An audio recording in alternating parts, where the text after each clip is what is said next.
ഉള്ളിയും മുട്ടയും കൊണ്ട് വളരെ ടേസ്റ്റി ആയിട്ട് നമ്മുടെ ചായയുടെ കൂടെ കഴിക്കാൻ പറ്റിയ ഒരു സ്നാക്സിന്റെ റെസിപ്പി ആയിട്ടാണ് നമ്മൾ ഇന്ന് വന്നിരിക്കുന്നത് കേട്ടോ. വളരെ കുറച്ച് 1, 2, 3 സാധനങ്ങൾ മാത്രമേ ഇതിനായിട്ട് ആവശ്യമായിട്ട് വരുന്നുള്ളൂ. അപ്പം എളുപ്പത്തിൽ നമുക്ക് വീഡിയോയിലേക്ക് പോകാം. നിങ്ങൾക്ക് ഇഷ്ടപ്പെട്ടിട്ടുണ്ടെങ്കിൽ തീർച്ചയായിട്ടും കമന്റ് അറിയിക്കുക. അപ്പം ഇതിനായിട്ട് 3 മുട്ടയാണ് എടുത്തിട്ടുള്ളത്. 3 മുട്ട പുഴുങ്ങി വെച്ചിരിക്കുന്നതാണ്. അപ്പോൾ നമ്മളിനി ഈ ഒരു മുട്ട ഈ ഒരു സെൻട്രൽ ഭാഗത്ത് നിന്ന് ഒരു വരയിട്ട് കൊടുക്കുക കേട്ടോ. രണ്ട് ഭാഗവും ഇങ്ങനെ വിട്ടു പോവാത്ത രീതിയിൽ അതിൻ്റെ ഉൾവശം ഇങ്ങനെ വരയിട്ട് കൊടുക്കുക കേട്ടോ. അത് നമുക്ക് ഫില്ലിങ്സ് ചെയ്തെടുക്കാൻ വേണ്ടിയിട്ടാണ്.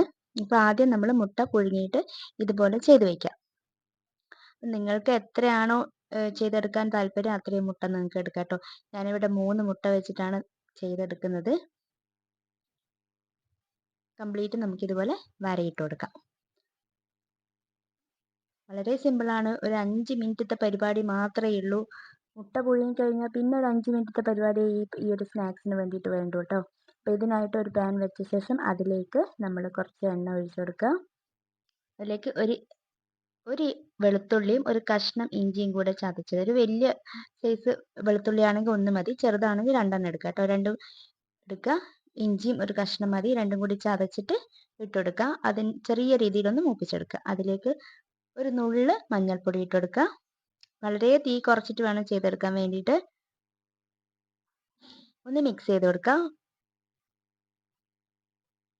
ഇനി ഇതിലേക്ക് ഒരു ടീസ്പൂൺ ചിക്കൻ മസാലയാണ് ചേർത്ത് കൊടുക്കുന്നത്. ചിക്കൻ മസാല ഇടുമ്പോഴാണ് ഇതിന് നല്ല ടേസ്റ്റ് കേട്ടോ. അതുപോലെ തന്നെ ഒരു 1/2 ടീസ്പൂണോളം നമ്മൾ അതിലേക്ക് കാശ്മീരി ചില്ലി പൗഡറാണ് ചേർത്ത് കൊടുക്കുന്നത്. ഒരു 1/2 ടീസ്പൂൺ 3/4 ടീസ്പൂണോളം ചേർത്താൽ മതിയാകും. നല്ല എരിവൊക്കെ ഇഷ്ടപ്പെടുന്നവരാണെങ്കിൽ കുറച്ച് കുരുമുളകും കൂടെ ഇതിൻ്റെ കൂടെ ആഡ് ചെയ്ത് കൊടുക്കുക കേട്ടോ. ഇനി ഇതിലേക്ക് ഒരു വലിയ ഉള്ളിയുടെ പകുതി ഭാഗം ചെറിയ രീതിയിൽ കൊത്തി അരിഞ്ഞെടുത്തതാണ്. വളരെ നൈസായിട്ട് ഇതുപോലെ കൊത്തി അരിഞ്ഞെടുക്കുക. പകുതി മാത്രം മതിയാവും കേട്ടോ. 3 മുട്ട എന്നൊക്കെ പറയുമ്പം അതിൽ ഫില്ലിങ് വളരെ കുറച്ചേ ആവശ്യമായിട്ട് വരുന്നുള്ളൂ. അപ്പം ഒരു ഉള്ളിയുടെ പകുതി തന്നെ ധാരാളമാണ്. ചെറിയ ഉള്ളി കയ്യിലുണ്ടെങ്കിൽ അതാ എടുക്കുന്നതെങ്കിൽ ഒരു 6, 7 എടുത്താൽ മതിയാവും. ഒരു നുള്ള് ഉപ്പ് കൂടെ ചേർത്ത് കൊടുക്കുക കേട്ടോ. നല്ല രീതിയിൽ അതൊന്ന് വഴറ്റിയെടുക്കുക കേട്ടോ. ഒത്തിരി സോഫ്റ്റ് ആയിട്ട് രീതിയിൽ അങ്ങനെ വഴറ്റിയെടുക്കേണ്ട ആവശ്യമില്ല. ഒന്ന് മീഡിയം രീതിയിലൊന്ന് വഴറ്റിയെടുക്കുക. ഇതിലേക്ക് കുറച്ച് കറിവേപ്പില ഇട്ട് കൊടുക്കുക. ഞാൻ ഇട്ട കറിവേപ്പില ഇച്ചിരി കൂടിപ്പോയി കേട്ടോ. അപ്പം നിങ്ങൾ കറിവേപ്പില ഇട്ട് കൊടുക്കുമ്പോൾ കുറച്ചൊന്ന് കുറക്കുക. നിങ്ങളുടെ കയ്യിൽ മല്ലിയില ഉണ്ടെങ്കിൽ മല്ലിയില ഇട്ട് കൊടുക്കാവുന്നതാണ്. എൻ്റെ കയ്യിൽ ഇല്ലാത്തതുകൊണ്ടാണ് ഞാനത് ചേർത്ത് കൊടുക്കാത്തത്. അപ്പം അതുകൂടി ഇട്ടിട്ട് നന്നായിട്ടൊന്ന് മിക്സ് ചെയ്തെടുക്കാം കേട്ടോ. അപ്പോൾ ഏകദേശം റെഡി ആയിട്ടുണ്ട്. ഈ ഒരു പാകമാകുമ്പോൾ നമുക്ക് ഫ്ലെയിം ഓഫ് ചെയ്ത് വെക്കാം. അത് അല്പം തണിയാൻ വെക്കണം കേട്ടോ. ചൂടൊക്കെ ഒന്ന് ആറാൻ വെച്ച ശേഷം നമുക്കിതിലേക്ക് ഫില്ല് ചെയ്ത് കൊടുക്കാം. ഇത്രയും ഇത് പണിയുള്ളൂ കേട്ടോ. സിമ്പിളാണ്. ഇനി അതിൻ്റെ ആ ഒരു വശത്തേക്ക് നമ്മൾ ഇതങ്ങോട്ട് ഫില്ല് ചെയ്ത് കൊടുക്കുക കേട്ടോ.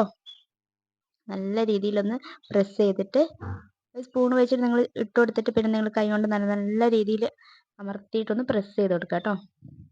ഉള്ളിലേക്ക് നല്ല രീതിക്ക് പൊയ്ക്കോളും. അപ്പോൾ ഇത് കഴിക്കാൻ നല്ല ടേസ്റ്റാണ് കേട്ടോ. അപ്പോൾ ഇതുപോലെ എല്ലാവരും ഒന്ന് ട്രൈ ചെയ്ത് നോക്കുക. സിമ്പിളല്ലേ. മുട്ട പുഴുങ്ങി കഴിഞ്ഞ് കഴിഞ്ഞാൽ പിന്നെ ഒരു 5 മിനിറ്റത്തെ പരിപാടി മാത്രമേ ഉള്ളൂ. നമുക്ക് ചായക്ക് വെള്ളം വെച്ചിട്ട് ചെയ്തെടുത്താൽ മതി. അപ്പോഴേക്കും നമുക്കിത് തയ്യാറാക്കിയെടുക്കാൻ പറ്റും. ചോറിൻ്റെ കൂടെ കഴിക്കുന്നതിനേക്കാളും ഇത് ചോറിൻ്റെ കൂടെയൊക്കെ കഴിക്കാം കേട്ടോ. പക്ഷേ ചോറിൻ്റെ കൂടെ കഴിക്കുന്നതിനേക്കാളും നമ്മുടെ ഈവനിങ് സ്നാക്കായിട്ട് കഴിക്കുന്നതാണ് ഇച്ചിരി കൂടി ടേസ്റ്റായിട്ട് എനിക്ക് ഫീൽ ചെയ്തത്. അപ്പം ഇതുപോലെ സിമ്പിളായിട്ട് തയ്യാറാക്കി നോക്കുക. നിങ്ങൾക്ക് ഇഷ്ടപ്പെടുമെന്ന് പ്രതീക്ഷിക്കുന്നു. കാരണം ഇത് ഒത്തിരി പണിയെടുക്കേണ്ട കാര്യങ്ങളൊന്നുമില്ല. ഉണ്ടാക്കി നോക്കിയിട്ട് നിങ്ങളുടെ അഭിപ്രായങ്ങളൊക്കെ ഒന്ന് കമൻ്റായിട്ട് അറിയിക്കുക. നമ്മുടെ ചാനൽ സബ് ചെയ്യാതെ കാണുന്ന കൂട്ടുകാരാണെങ്കിൽ ചാനലൊക്കെ ഒന്ന് സബ് ചെയ്ത് വീഡിയോ ഒക്കെ ഒന്ന് ലൈക്ക് ചെയ്ത് സപ്പോർട്ട് ചെയ്യുക കേട്ടോ. കംപ്ലീറ്റ് ഞാൻ ഇതിലേക്ക് ഇട്ട് കൊടുത്തിട്ടുണ്ട്.